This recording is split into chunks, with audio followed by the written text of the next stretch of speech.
ยาชิโอะไซตามะบ้านอิงยังชิวๆอยู่นะคะอิงยังออกมาเดินสำรวจข้างนอกได้อยู่ค่ะแต่จักรยานขี่ไม่ได้แล้วปู่กับย่า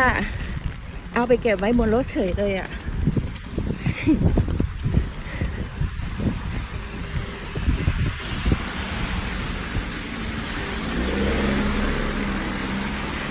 ยังมาไม่ถึงนะคะยาชิโอะไซตามะตอนนี้อิงอยู่ข้างห้องเหมืองแถวบ้าน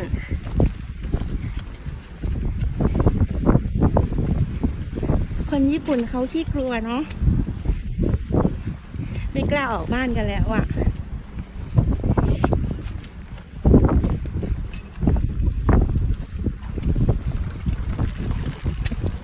ถ่ายมาให้ดูว่ายังปลอดภัยดีนะคะ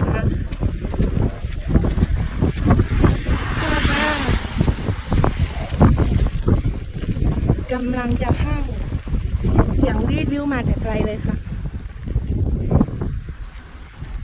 แค่นี้ก่อนนะคะเดี๋ยวอิงกลัวปิวอิงกลัวปิวค่ะปิวบ๊ายบายค่ะ